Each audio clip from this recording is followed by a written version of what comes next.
Hey everybody, I want to share with you a secret about getting hired because today one of my friends who lives in Hickory was telling me, this is a younger man that I know. He was telling me that he was having trouble getting a job. He said he put in applications, more than 30 applications at different places up in Hickory, and nobody had gotten back to him. And he was a little bit perplexed, and why wouldn't you be right now? Because if you know anything about the job market, you know that everybody is hiring right now. You can go into any business and see a help wanted sign hung up.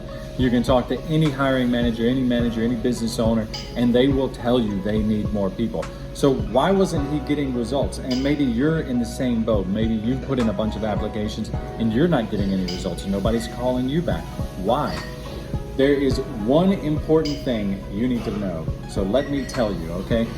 First, this is the big thing you need to know, but I'm gonna give you some follow-up stuff on top of this, so make sure you stay tuned to what comes after this.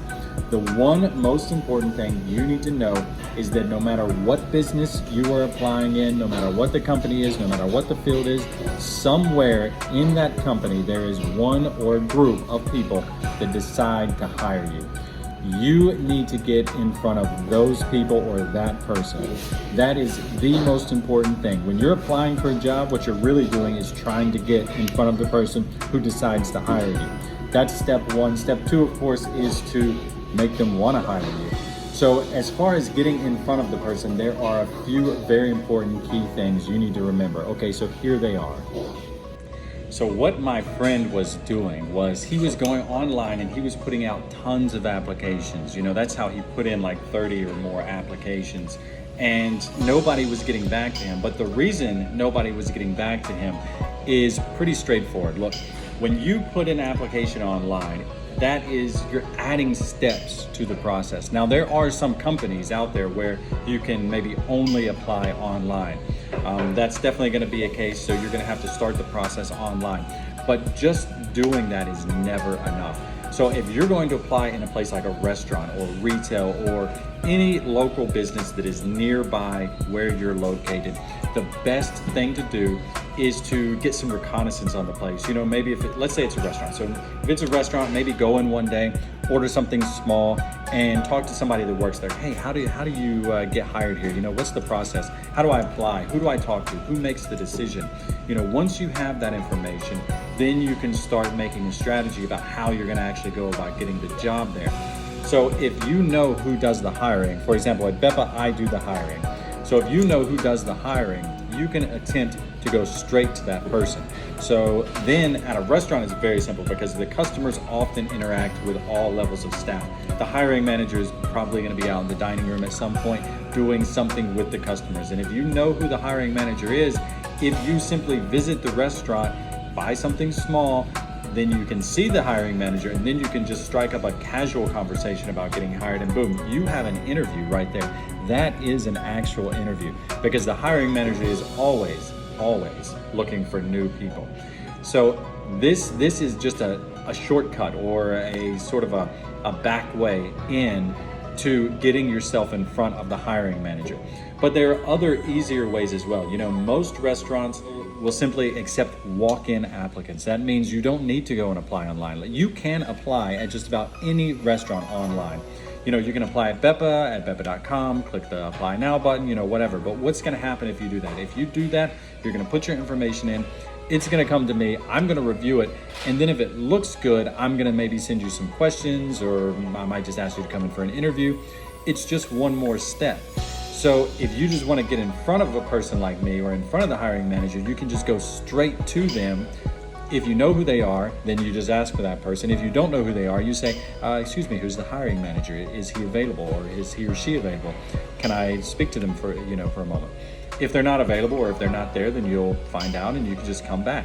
So the easiest way to get in front of the hiring manager at a place that's small, like a restaurant, retail, maybe, whatever kind of local businesses around you, it's just to go straight down there. This is going to be the easiest way by far, and it's going to get you the best results because you're going to be right in front of the person. They're not going to have a lot of clutter. They're not going to be looking at 20 applications and miss something that you're trying to communicate to them. It's going to be you and them. That is the best way.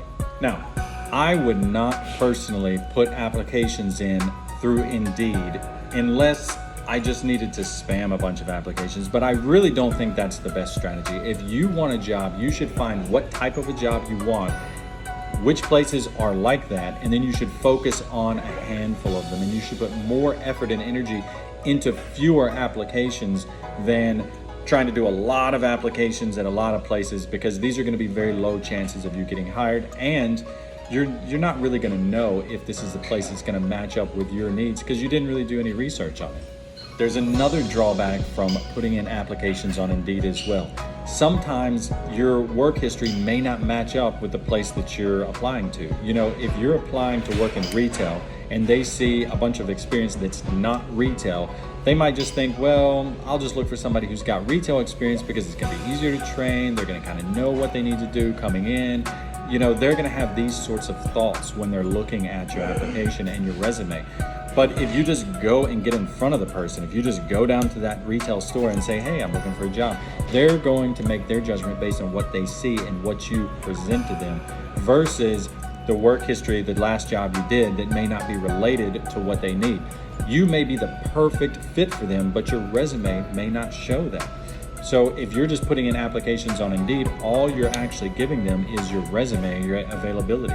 You're not really giving them much in addition to that. You want to give them as much as you can to show them that you are the right person for that job. Now, a lot of people also ask me, when is it appropriate to call and follow up on an application, or maybe just to call to find out about applying for the job in the first place?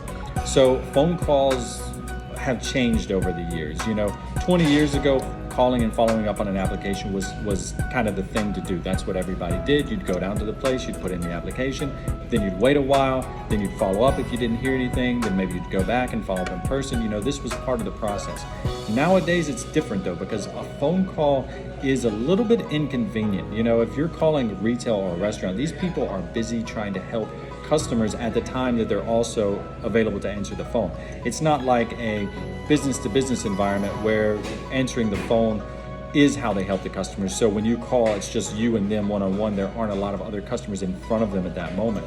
Retail, restaurants, anything where it's a customer service-based business, the people you're talking to on the phone have other people in front of them. And so they've got a big workload already. So it's a little bit inconvenient to call on the phone. Now, texting and email are okay. So if you've already had a text contact in the business with one of the hiring managers, then texting to follow up is okay, because then they'll look at it when they have time and they'll get back to you. Email is okay because it's the same thing. They'll look at it when they have time and they'll get back to you. But neither of those are as powerful as showing up. You know, sometimes the hiring manager wants to know how much effort you're going to apply when you're on the job. And if they see that you're not willing to apply a lot of effort just to apply for the job, they're going to assume that this is how you operate. This is your MO, you know, this is how you always operate. And so when they hire you, you're going to put just the same low amount of effort. So if you show them that you're going to put more effort into applying by coming, following up, doing things like that, then you're going to be showing to them and selling to them the fact that you're going to be the type of person that's going to put more effort into the job too. So the number one thing you need to do in order to get a job is get yourself in front of the hiring managers. So in most places, this is going to be one person.